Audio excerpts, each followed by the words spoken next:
मी आमदार नंतर आहे, पोरग आहे ना मी. बाप माझा गेलाय ना जिजून ह्या 40 वर्ष मतदारसंघासाठी. त्याची जाणीव आहे ना मला. इतका प्रचंड राग त्या पैशाच्या मुलांच्या मनामध्ये होता की मी जर बोललो नसतो तर कदाचित त्याच्या घरावरती कारण बनणं लागले असते. मला बोलणं आवश्यक होतं.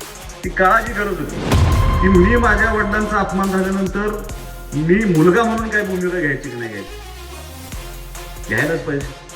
आणि ह्यासाठी मला माझा राजकीय बळी गेला तरी बेहतर.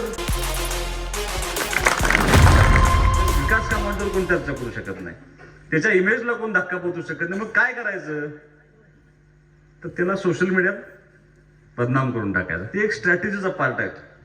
पण ठीक आहे, माझ्यावर लिहित होते, माझी हरकत नव्हती. परत माझ्या वडिलांच्यावर लिहायला लागले. मी इतकं लिहायला लागले. पण मी सांगितलं की एक प्रघात आहे, एक संस्कृती आहे की माणूस गेल्यानंतर त्या माणसाच्या वरती कधीही काय बोलू नये, ही सामान्य गोष्ट आहे. पण त्या पळशीला सभेत जायच्या अगोदर तिथल्या एका भाजपच्या कार्यकर्त्यानं भाषण केलं होतं. आता त्यानं माझ्यावर केलं होतं, ते रेकॉर्डिंग त्याने तेवढंच टाकले. मी त्याला कधीही उत्तर द्यायचा प्रश्न नाही, माझा काय संबंध नव्हता. पण अनिल भाऊंच्यावरती इतक्या खालच्या दारात जाऊन टीका केली होती. हे काय अनिल बाबराचं काम आहे? काय अनिल बाबराचा संबंध आहे? ही कामं जी केलीत, ही कामं आमचा मुख्यमंत्री सही करतो म्हणून ही सगळी कामं होत असते, असं त्यांनी भाषण केलं. मी आमदार नंतर आहे, पोरग आहे ना मी. बाप माझा गेलाय ना जिजून ह्या 40 वर्ष मतदारसंघासाठी. त्याची जाणीव आहे ना मला. मी त्याचं उत्तर देत असताना मी त्यांना एवढंच सांगितलं की आता काय त्यांच्या मराठीचा दोष आहे. त्यांनी खरं माझं मत आहे त्यांनी मराठीचा अभ्यास करावा. तुम्ही आता सगळं परत ते एकदा नाही, दोनदा नाही, चारदा काढून बघा.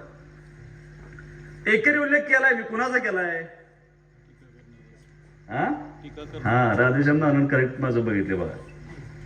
ज्यानं टीका केली, कारण इतका प्रचंड राग त्या पैशाच्या मुलांच्या मनामध्ये होता की मी जर बोललो नसतो तर कदाचित त्याच्या घरावरती कारण बनणं लागले असते.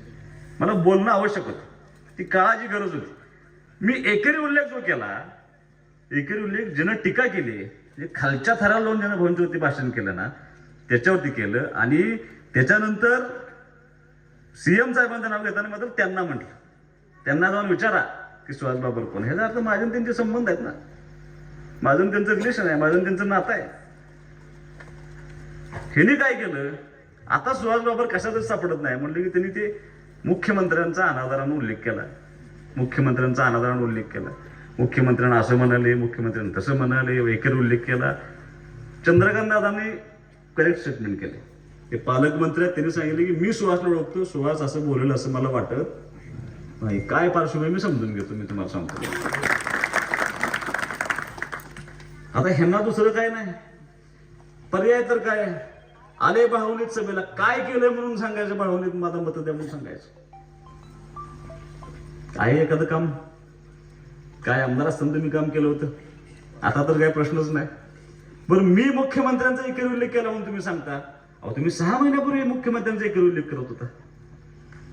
7 महिन्यापूर्वी तुम्ही ज्या वेळेला वेगळ्या पक्षात होता त्यावेळेला या व्यासपीठावरून काय काय म्हटलंय. आता तुम्हाला मुख्यमंत्र्यांचं कळवळ आलाय. कधी विधानसभेला पराभूत झाल्यानंतर आपलं चमडी वाचली पाहिजे म्हणून तुम्ही जो प्रवेश केला ना भाजपमध्ये, त्याच्यानंतर तुम्हाला मुख्यमंत्र्यांची काळजी वाटायला लागली आता. आणि मुख्यमंत्र्यांचे माझे एवढे संबंध आहेत, मला करतील ना फोन, ते मला विचारतील तू असं म्हणलंयस, किंवा मी सांगेन त्यांना साहेब मी म्हणलोय का नाही म्हणलो ते. त्यांना जर मी पार्श्वभूमी सांगितली की अनिल भाऊंच्या बाबतीमध्ये काही लोक अशा पद्धतीने वाक्य करत होते, कदाचित तेच त्यांच्यावर कारवाई करतील. आणि मग परत कुठंही पराभव दिसायला लागला की असं काहीतरी करायचं. हे संस्काराचे भाग आहेत. मी आजही तुम्हाला सांगतो, मी आजही मला कोणावरती तरी टीका करावी माझ्या अजिबात नाही. माझं उलट म्हणणं आहे की तुम्ही मराठीचा अभ्यास करून या आणि मराठीच्या अभ्यासातलं आणि माझं स्टेटमेंट त्याचं वाचा, ऐका. आणि मी परत शेवटला हे पण सांगितलंय, तिने अर्धच भाषण दाखवलंय. एवढं बोलून सुद्धा जर तो सुहास बाबरकडे परत काम घेणार तर सुहास बाबर त्या पोराचं काम करणार म्हणून सांगितले जाहीर भाषण. का तर आपली ती संस्कृती आहे. माझ्यापर्यंत आलेला कुठलाही माणूस त्या कामापासून वंचित राहू नये ही भूमिका घेऊन काम करण्याचा प्रयत्न केला. मला आज बऱ्याच जणांचे फोन आले की तुम्ही घाबरू नका, तुम्ही जसं म्हणलं आता खबरच काय कारण नाही. माझं मत असं आहे की मी माझ्या वडिलांचा अपमान झाल्यानंतर मी मुलगा म्हणून काय भूमिका घ्यायची की नाही घ्यायची, घ्यायलाच पाहिजे. आणि ह्यासाठी मला माझा राजकीय बळी गेला तरी बेहतर. त्याला काय फरक पडतो? सुहास बाबर आमदार असला म्हणूनच ह्या माणसांचं प्रेम राहणार आहे. आणि सुहास बाबर आमदार नसेल तर ही माणसं माझ्या घराकडे येणार नाही असं अजिबात होणार नाही. मी बापू राजकारणामध्ये यश अपयश सगळं बघितले, चांगले दिवस बघितलेत, वाईट दिवस बघितलेत. माझ्या वडिलांनी मला शिकवलंय की सगळं असताना शाण्यासारखं वागायचं, म्हणजे नसताना त्रास होत नाही. त्यामुळे मला माहिती आहे ना आपली जबाबदारी काय आहे, मला या गोष्टीची जाणीव आहे. मी कुठल्या परिस्थितीतनं ह्या विधानसभा मतदारसंघाचं नेतृत्व करतो ह्याची मला जाणीव आहे. म्हणजे आई वडील गेल्यानंतर मी ज्यावेळेला सगळ्यांना आव्हान करत होतो की कोणाला तरी माझ्या आईची भूमिका पार पाडावं लागेल, माझ्या वडिलांची भूमिका पार पाडावं लागेल, संग्राम बाबा ह्या विधानसभा मतदारसंघातल्या एक ना एक माणसानं, एक ना एक माझ्या माता भगिनीनं माझ्या आव्हानाला प्रतिसाद दिला. कुणीतरी माझ्या वडिलांची भूमिका पार पाडली, कुणीतरी माझ्या भावाची भूमिका पार पडली, आणि या सगळ्यांनी माझ्या माता भगिनींची भूमिका पार पडली. इतिहासात कधी असं घडलं नव्हतं. एवढं प्रचंड मोठं मताधिक्य सुहास बाबांना दिलं ना तुम्ही सर्वांनी मिळून.